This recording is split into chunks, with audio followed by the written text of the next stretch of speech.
Greetings. I now welcome you all to the 14th lecture of this course. We are now going to discuss on the salt slags, the salt cakes of aluminium, and these are basically generated when we are looking at aluminium melting and remelting. So apart from dross, if we are melting and remelting, let's say uh, aluminum scraps, or we see the generation of slags that take place during let's say secondary aluminum smelting or any other source. What we see here is when we are using fluxes for melting and remelting, there is a fair chance that these flux will be the dominant component, and the metal recovered from metal entrapped in these fluxes would actually eventually show up in the salt cakes. So the source is just the same. When we are melting scraps, some metallic content that is getting oxidized will get entrapped into the slag phase, and these of course would be removed so that the molten metal is used. After removal of these slags, these are allowed to cool down and we get the salt cakes, these slags, the aluminium slag. So we'll begin the discussion. Scraps are remelted in furnaces with fluxes near eutectic mixtures. Again, we've just discussed in the previous class that the scraps are good sources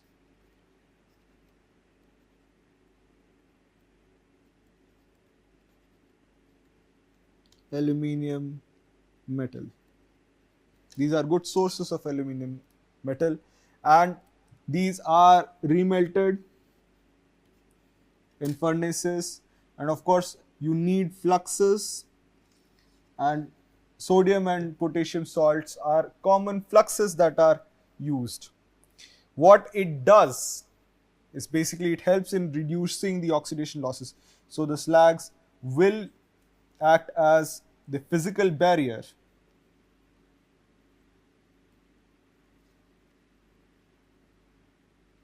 the thermal barrier, so that we have the thermal isolation, physical isolation as well as the thermal isolation, and it also picks up all of the impurities, basically acting as a reservoir for all of the impurities that are getting removed from the molten metal. So not only is it just acting as a protective layer from oxidation, it also protects the loss of heat from the top of the metal, and most of the impurities that can be removed get entrapped in the slag. So it has multiple functions, and it also helps in improving separation of aluminium from other phases. So what we finally get is molten metal, which could be directly used for various types of casting. So we'll have finished products.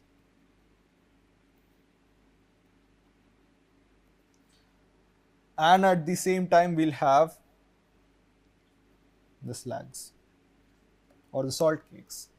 And it's these slags that need to be recycled, because we are extensively using sodium and potassium salts, and the mixture itself is fairly complex.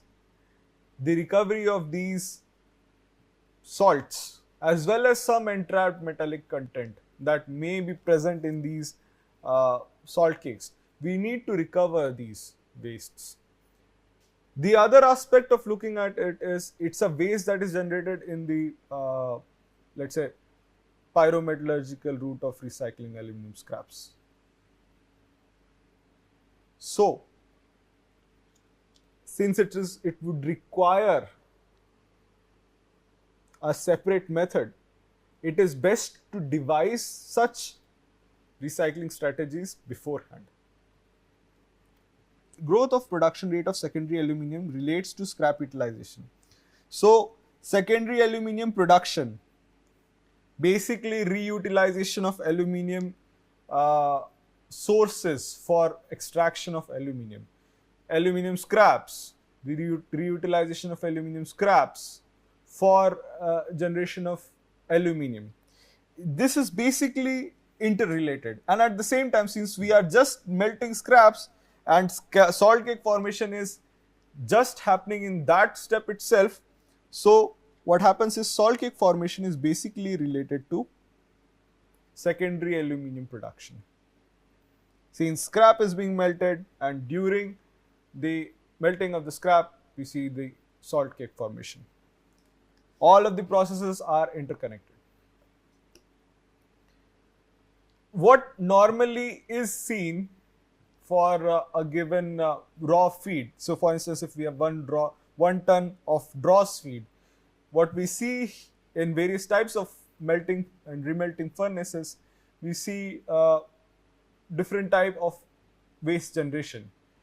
So for instance, if we have fixed shaft rotary furnace and tilting rotary furnace, if we see that 1140 kg waste is generated for fixed shaft, whereas for tilting rotary furnace we have 658 kg of waste generated, and these quantities of wastes involve the production. They take account of the salt cake that is being produced.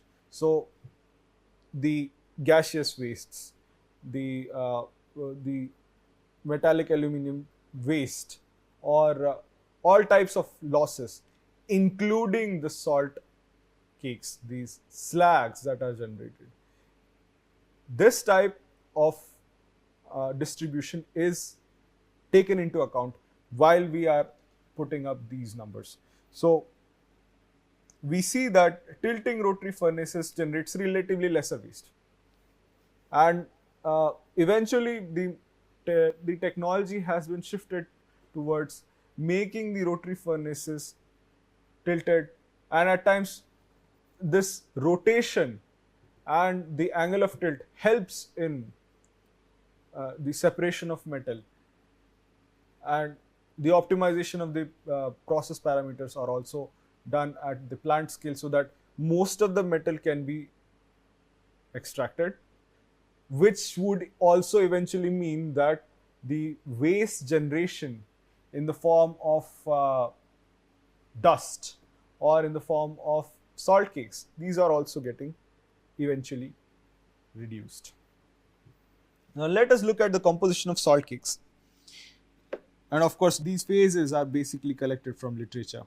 We see that alumina, sodium chloride, potassium chloride, SiO2, Na2O, MgO, CaO, and Fe2O3 are the important phases that are present, and these are present in different quantities.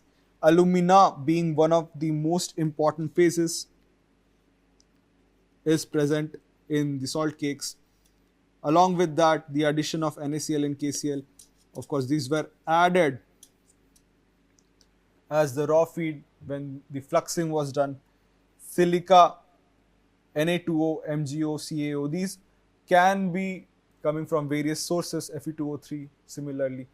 So what we see here is, it is a fairly very complex structure. The composition of salt cakes, the slags that are produced after melting, remelting, it depends upon what is the raw feed, what is the raw material, and how was the fluxing done, and how efficiently the metal was extracted. Of course, it is possible that some amount of metallic aluminium may also be entrapped here. We've already seen when we were discussing aluminium dross that some quantity of aluminium may be entrapped, but it is very difficult to put numbers. What should be the exact quantity of metallic aluminium present in the salt cakes. Right now, understanding the phases helps us in devising the plan that would be used for valuable product development from the salt cakes. Because of course it is at times essential to note that metallic value itself is relatively very less in salt cakes. So the thinking on a process to extract metal may not be the best option. So development of valuable products, say for instance if we can recover the fluxes itself, the salt fluxes itself, that could be a more viable option, more economical option rather than thinking on metal recovery. The other important phases that are present are basically aluminium Al4C3 carbide, Al2S3, MgCl2, NaF, AlCl3, Na3AlF6. And this also means that these phases may be present in different composition and quantities. So again, this makes our life a bit more challenging. When we think of aluminium scraps, there is absolutely no doubt how we should be recycling scraps. We take the scraps, we do pre-treatments, if at all it is necessary, we do compaction, adjusting the composition and directly thinking on melting and remelting. And that's it.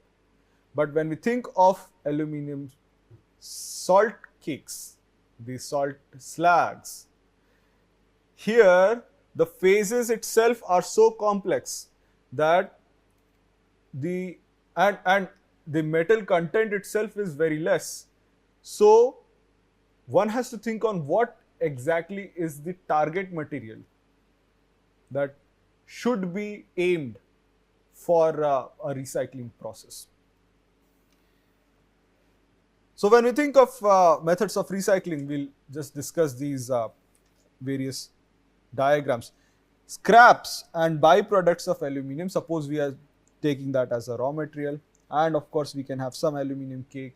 It could also be some other aluminium source. When we put it in a rotary furnace, we can extract aluminium and we have the generation of salt cakes. We've just discussed this flow sheet before coming to this slide.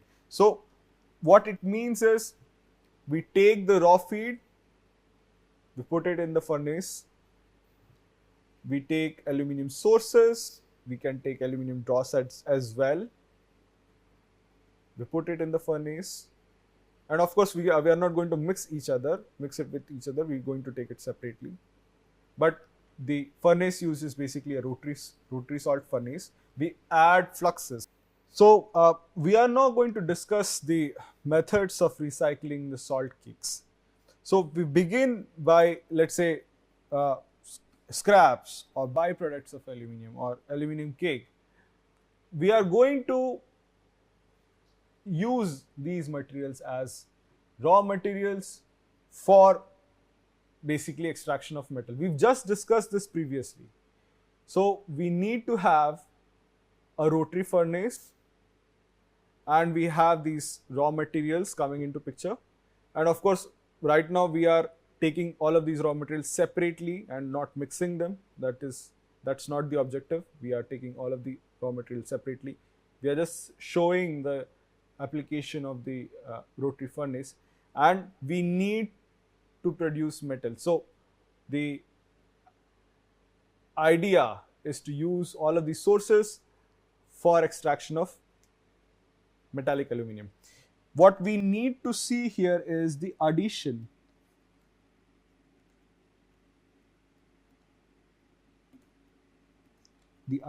of fluxes. So the addition of fluxes is done, and of course at appropriate temperatures we are now able to process this and we are able to extract molten aluminium again for finished products.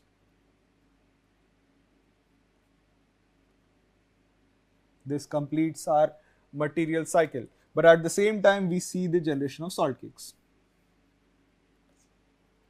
How do we recycle that? Now, when this salt cake is removed and it is allowed to cool down, it again becomes the hard mass.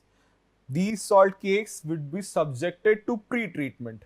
The pre-treatment that directly uh, can be used is basically the comminution, bringing down the particle size, crushing, grinding, so that the, if at all there is some quantity of metallic aluminum. We already know in previously in this class itself we were discussing that the chances of a presence of metallic aluminum in large quantity is very less, almost negligible, because most of the metal is already getting extracted in the rotary furnace itself. What we are getting here is a mixture of phases that are present in different compositions. So our target is to recover valuable materials from this. But if at all some amount of aluminum is present, so by comminution, these metallic aluminum fragments can be separated out, and the rest could be used for water leaching. Why water leaching? Because it helps in the generation of leach liquor for recovery of salts. So we already know that that the presence of salts NaCl and KCl is significantly large if the addition of these fluxes is done heavily, and again it depends upon the process, melting remelting process itself. It is important to recover these salts from the salt cakes. So the first and the most common step for employing recycling for salt cakes is to basically just go for water leaching. What we will get is the two fragments that we always discuss for hydrometallurgical process. The first one would be the leach liquor and the second one would be the residual solid. Leach liquor again would be rich in the ions. It would be rich in the ions of the salt fluxes and the various phases. Of course, we are talking about the phases that can be dissolved in water without actually having to change, without actually changing the pH of the solution, basically making it either acidic or alkaline. We are not doing that, just taking water as the medium and recovering salts. So dissolvable, soluble impurities can be easily extracted. That actually really helps in reducing the phases that are present in the salt cakes, because some phases would remain insoluble, but a good fraction of phases can be easily removed. And of course, what we are getting is basically leach liquor as well as residual solid, both of them, after water leaching. And beyond that, residual solid composition can be observed, and based on that, the further process can be devised. So if we look at slags, again we can have a different process. We have slags, again following water leaching. We already know why we are so interested in water leaching. It helps us in removing the soluble salts. Following that, we can have the leaching in alkaline solutions. So we can have sodium hydroxide, potassium hydroxide, basically alkaline solution. And what exactly are we leaching? We are leaching the residual solid. So the materials that we could not recover by water leaching are now recovered by alkaline leaching. So it's we can say it's a two-step leaching process. First step, recovering salts. The second step, recovering whatever is left. So for instance, if we can have recovery of alumina. So alumina may not be recovered in the first step. but it can be recovered in the alkaline leaching stage. And what we are finally left with is basically NMP non-metallic product. What could be the use of these types of materials? Because some phases are recovered here in the leaching, alkaline leaching step.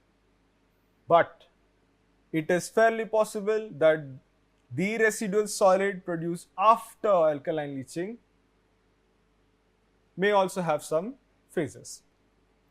So non-metallic phases, non-metallic residue can be used for inert filling for construction and building applications.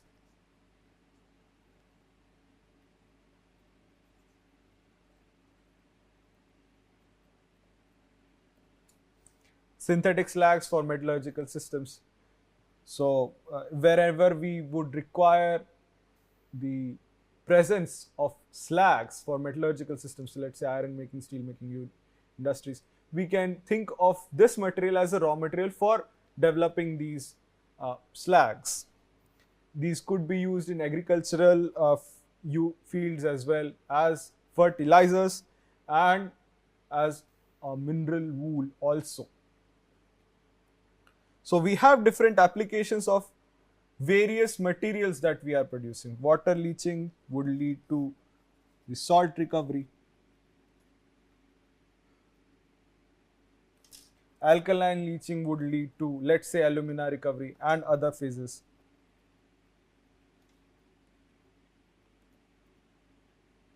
If something is still left, then we can think of NMP, non-metallic product, and we still have so many different applications of the NMP. We see that we have multiple methods of recycling the salt cakes. So we'll now discuss the last method of recycling the salt cakes, the aluminum slags, where again the first step that we look at is basically water leaching, wherein we are interested in basically salt recovery from solution. But at the same time, what we are actually making is cement clinker, and for that we would be using the residual solid.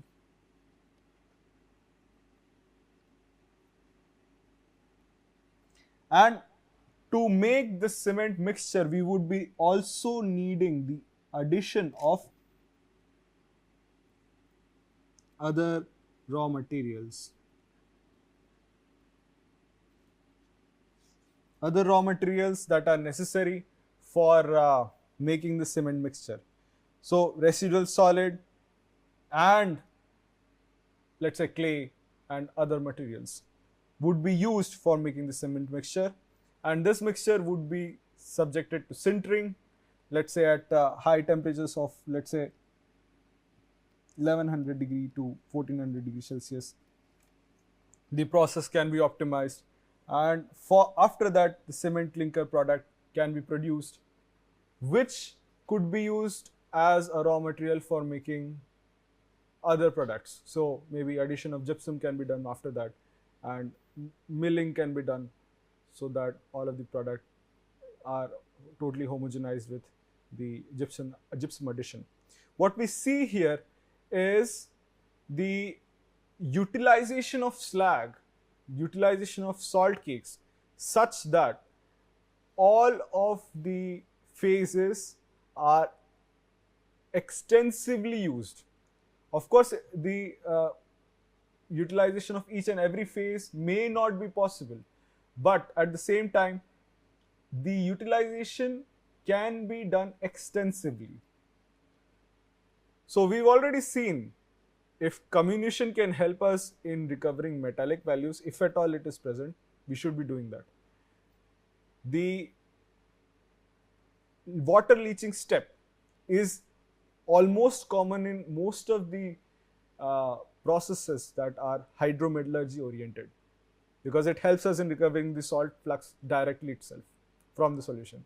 And from the residual solid, we decide based upon the composition, what is the desired product that we would like to make. Say for instance, if we would like to go for alkaline leaching, we can get alumina and other phases that are present. And again, we would get the non-metallic product because most of the metallic values would be leached uh, in the stage 2 of leaching. Or else we directly use the residual solid that is produced after water leaching as a raw material for making other valuable products. So for instance, if we've seen the cement clinker products, we are just using it as mixing it with other raw materials and sintering it and producing the clinker. What we see here is we have wide variety of opportunities and methods for making valuable products from salt cakes. It depends upon the finished product that we are now able to back calculate, re-engineer our processes and develop a good recycling route. In the upcoming classes, we will be discussing on the recycling of other metallurgical industry wastes. These would be coming from, let's say, copper industries, zinc industries, steel making industries, iron making industries, and then eventually we will be focusing on the electronic wastes that are commonly produced by human society. And we'll continue in the next class. Thank you.